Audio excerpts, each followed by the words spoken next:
नमस्कार दोस्तों, आपका बोन डॉक्टर के अगले एपिसोड में आपका स्वागत है। आज हम बात करेंगे ट्रांजिएंट साइनोवाइटिस ऑफ हिप के बारे में। ये एक सूजन है साइनोवियम की, जो हिप जॉइंट की लाइनिंग होती है और थोड़ा सा एफ्यूजन हो सकता है जॉइंट में। ये कॉमन कॉज है हिप पेन का पीडियाट्रिक पेशेंट्स में। ये इम्पॉर्टेंट है इसकी जानकारी, क्योंकि सेप्टिक आर्थराइटिस से इसे डिफरेंशिएट करना चाहिए। डायग्नोसिस होता है एक्सक्लूजन का। ये सस्पेक्ट करते हैं पेशेंट जिनमें हिप पेन है विद लो सीआरपी और near normal synovial WBC count. Treatment usually anti inflammatory, rest होता है, ऑब्जर्वेशन होता है, और ये सेल्फ लिमिटिंग होता है, नेचर में अपने आप ठीक हो जाता है। ये मोस्ट कॉमन कॉज है हिप पेन का बच्चों में। 3% बच्चे बिटवीन 3 to 10 ईयर्स में देखा जाता है। Recurrence rate as high as 20% है।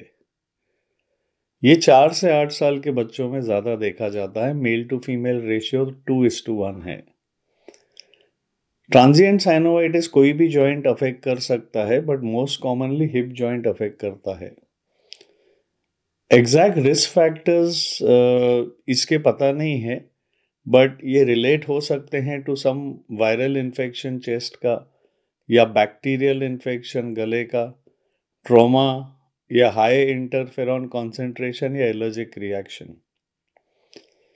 पैथो एनाटॉमी देखें तो नॉन स्पेसिफिक इन्फ्लेमेशन होता है और हाइपरट्रोफी होता है साइनोवियल लाइनिंग का, हिप जॉइंट का। प्रेजेंटेशन देखें तो रीसेंट अपर रेस्पिरेटरी इन्फेक्शन या ट्रॉमा हो सकता है। फीवर माइल्ड या एब्सेंट हो सकता है। इंसीडियस ऑनसेट का ग्रोइन या थाई पेन होता है। बच्चों को वजन देने में तकलीफ होती है, और ये ग्रेजुअली ड्यूरिंग द डे थोड़ा इम्प्रूव हो जाता है। बच्चे फिर भी थोड़ा लिम्प करके चल लेते हैं later in the day. Muscle spasm होता है। अगर बच्चों को इंस्पेक्ट करें तो हिप फ्लेक्शन, एबडक्शन और एक्सटर्नल रोटेशन में होता है। ये पोजीशन होता है with least amount of pressure inside the hip joint. तो ये पोजीशन ऑफ रिलैक्सेशन होता है जिसमें बच्चे हिप को रखते हैं। इसमें बच्चों को टॉक्सिक अपीयरेंस नहीं होती इन्फेक्शन की, जैसे सेप्टिक आर्थराइटिस में होती है। मोशन देखें तो माइल्ड टू मॉडरेट रिस्ट्रिक्शन होता है ऑफ हिप इंटरनल रोटेशन। ये मोस्ट सेंसिटिव है range of motion restriction. Painless arc of motion most likely है साइनोवाइटिस में।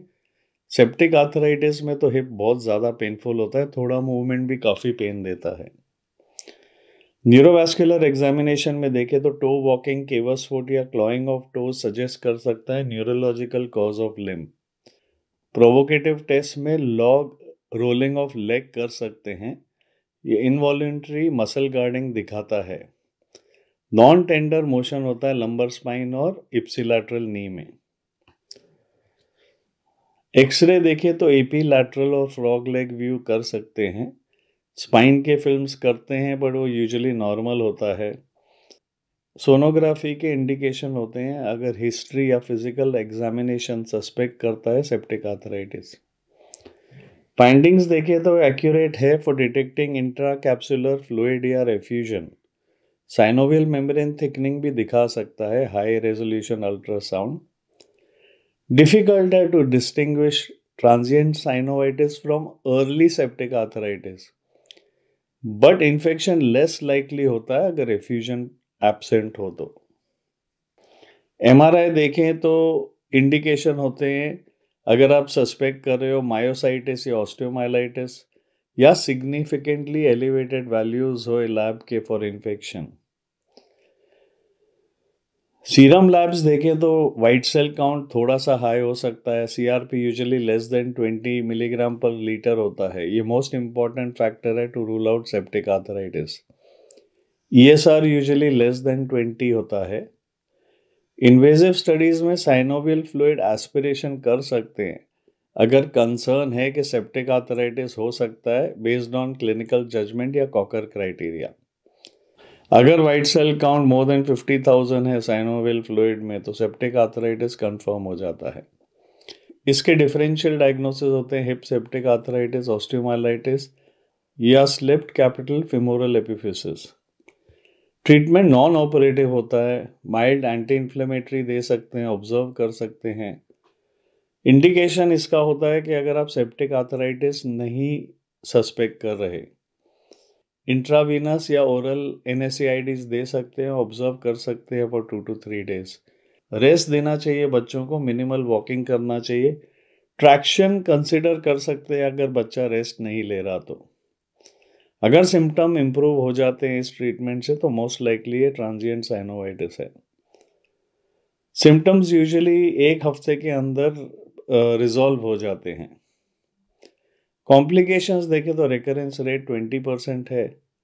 Leg Calve Perthes disease reported है एज 0 to 10% इंसिडेंस, बट ये कॉन्ट्रोवर्शियल है as most series show no long term sequel. Natural history of disease usually benign है।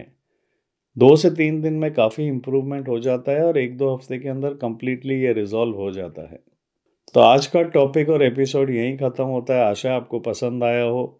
पसंद आया तो हमारा चैनल शेयर करिए फ्रेंड्स फैमिली के साथ।